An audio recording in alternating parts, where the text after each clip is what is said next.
ईश्वर पिता ने सारे जगत से ऐसी मोहब्बत किया, पापों से हमको मुक्ति दिलाने यीशु मसीह को दिया। परमेश्वर के नाम की महिमा हो। प्रभात मनन की आराधना संबंधी मनन में आप सभी का हार्दिक स्वागत है। आज प्रभु के दिन में हम परमेश्वर की आराधना करने के लिए तैयार हैं। उसके पुत्र के बलिदान को स्मरण कर उसके पवित्र नाम की स्तुति आराधना करने के लिए आओ हम अपने मनों को तैयार करें।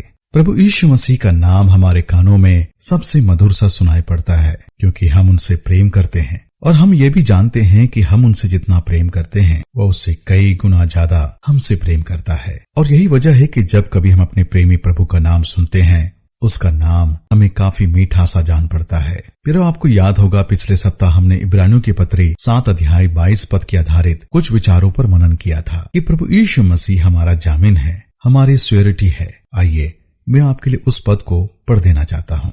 इब्रानियों की पत्री 7 अध्याय 22 पद। इस प्रकार यीशु एक उत्तम वाचा का जामिन ठहरा, परमेश्वर इस पढ़े गए वचन पर अपनी आशीष उंडेले। फिर पिछले सप्ताह हमने मनन किया था कि जामीन का मतलब क्या होता है और प्रभु यीशु मसीह किस रीति से हमारा जामीन ठहरा है। आज उसी विषय को जारी रखते हुए हम बाइबल के कुछ ऐसे उदाहरणों को देखेंगे जो जामीन के विषय में बताता है। पहला उदाहरण हम यूसुफ के भाइयों की जिंदगी से देखते हैं। उत्पत्ति 37 अध्याय से लेकर 46 अध्याय में इस घटना को हम पढ़ते हैं कि यूसुफ को किस रीति से उनके भाइयों ने मिस्री व्यापारियों के हाथों बेच दिया था, परंतु परमेश्वर की अद्भुत योजना और अनुग्रह से वह मिस्र देश के प्रधान के पद पर पहुंच गया और राजा के बाद दूसरे स्थान पर उसी के हाथों पूरे मिस्र देश की कमान सौंप दी गई। इजराइल देश में अकाल पड़ा और यूसुफ के सभी भाई भोजन वस्तुओं की खोज में मिस्र देश पहुंच गए। हालांकि यूसुफ ने अपने भाइयों को पहचान तो लिया था, परंतु उसने एक ऐसी तरकीब बनाई ताकि उसके सभी भाई अपने गलती को समझे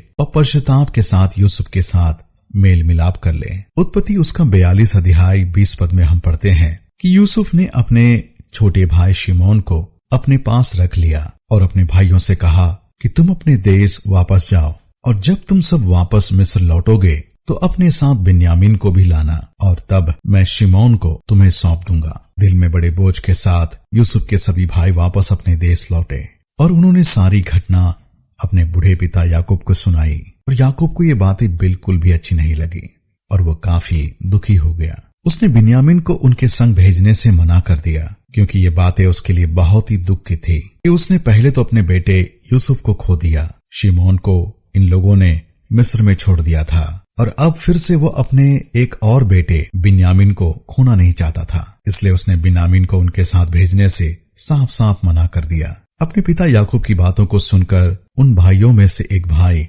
रूबेन आगे आया और उसने अपने पिता से कहा, मैं बिन्यामीन का जिम्मेदारी लेता हूँ, मेरे जीते जी उसे कुछ भी हानि होने नहीं दूंगा। मैं उसे सही सलामत तुम्हारे पास वापस ले आऊंगा और यदि ऐसा नहीं कर पाता हूँ तो तुम मेरे दोनों निर्दोष बेटों को मार देना। पर ये बातें भी याकूब को विश्वास नहीं दिला पाई, क्योंकि याकूब यह सोच रहा था कि दोनों निर्दोष बच्चों को मारकर क्या फायदा मिलने वाला है। ऐसा करने से भला मुझे शिमोन और बिन्यामीन वापस मिल जाएंगे। इस रीति से उन भाइयों ने अपने पिता याकूब को किसी भी रीति से यकीन नहीं दिलवा पाए और इस तरह से याकूब ने कड़ा निर्णय लिया कि वो किसी भी कीमत पर अपने बेटे बिन्यामीन को उनके साथ नहीं भेजने वाला है। लेकिन कुछ दिनों के बीत जाने पर अकाल की स्थिति जब यूं ही बनी रही और जो भोजन वस्तु वे मिस्र से लेकर आए थे सब खत्म हो गए, तब याकूब के परिवारजनों को भोजन वस्तुओं की कमी पड़ गई। तब उन भाइयों ने अपने पिता याकूब को फिर से यह दिलासा देने की कोशिश करने लगे कि वे दोबारा मिस्र को जाएंगे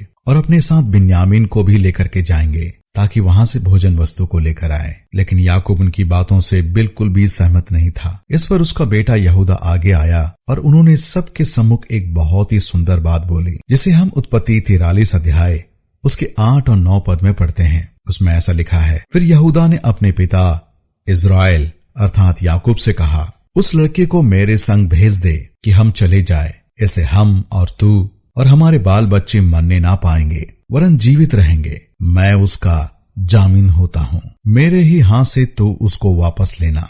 यदि मैं उसको तेरे पास पहुंचाकर सामने ना खड़ा कर दूं, तब तो मैं सदा के लिए तेरा अपराधी ठहरूंगा। प्यारो जरा ध्यान दे, पद 9 में यहूदा उसी शब्द का इस्तेमाल करता है, मैं उसका जामिन होता हूँ। रूबेन ने तो ये बोला था कि यदि बिन्यामीन को लेकर मैं नहीं आ पाया तो मेरे दोनों बेटों को मार देना, परंतु यहूदा ने अपने आप को जामिन ठहराया। प्यारो, उसी रीति से हमारे उद्धार की योजना भी कुछ इसी रीति से है, जैसे कि प्रभु यीशु मसीह अपने पिता परमेश्वर से यह कह रहा है, पिता मैं तेरे उन खोए हुए भेड़ों को ढूंढ कर लाऊंगा, मैं उनका जामिन बनता हूँ। मैंने उनके लिए मौत को गले लगा लिया है, मैं उन्हें आपके सम्मुख पेश करूंगा, मैं इसकी जिम्मेदारी लेता हूँ।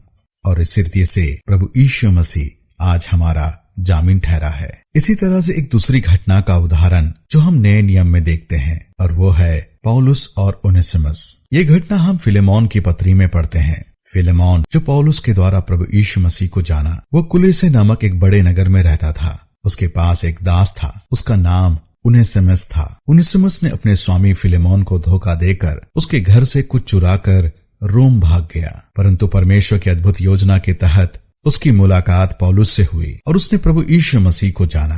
अब पौलुस चाहता था कि ओनेसिमस वापस अपने स्वामी फिलेमोन के पास लौट जाए और पश्चाताप के साथ उसके संग एक सही रिश्ता को बना ले, जो एक सच्चे मसीह की पहचान है। लेकिन पौलुस स्थिति को जानते हुए ओनेसिमस के हाथ फिलेमोन को एक पत्र भी भेजता है, और इस पत्र में वो अपने आप को ओनेसिमस का जामिन बनाकर फिलेमोन के पास पेश करता है। आइए मैं आपके लिए उस पद को पढ़ देना चाहता हूँ। फिलेमोन की पत्री 1 अध्याय 17 और 18 पद। अतः यदि तू मुझे अपना सहभागी समझता है तो उसे इस प्रकार ग्रहण कर जैसे मुझे। यदि उसने तेरी कुछ हानि की है या उस पर तेरा कुछ आता है तो मेरे नाम पर लिख दे। पौलुस फिलेमोन को बताना चाहता है कि मैं ओनेसिमस का जामिन हूँ। जब तुम ओनेसिमस को स्वीकार करो तो ये मानकर चलना कि तुम मुझे स्वीकार कर रहे हो। उसने जो भी तुम्हें नुकसान पहुंचाया है उसकी भरपाई मैं कर दूंगा। प्यारो, उसी रीति से प्रभु यीशु मसीह पिता परमेश्वर को कहता है, पिता उन्होंने आपके विरुद्ध जो कुछ गलत किया है कलवरी क्रूस पर मैंने उनका हर्जाना भर दिया है, मैं उनका जामिन हूँ।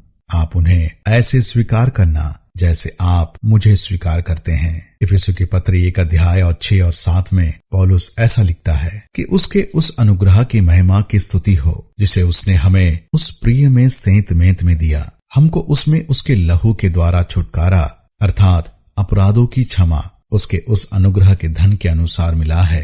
प्यारो, प्रभु यीशु मसीह हमारा जामिन है, हमारे उद्धार की गारंटी है, हमारे पापों की क्षमा की श्योरिटी है।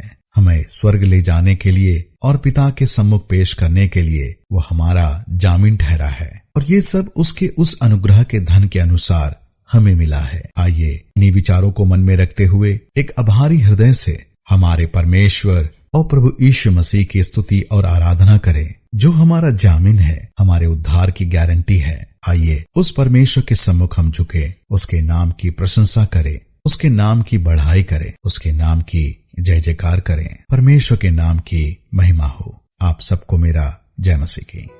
सारे जहां में एक अजब सा छाया था अंधियारा,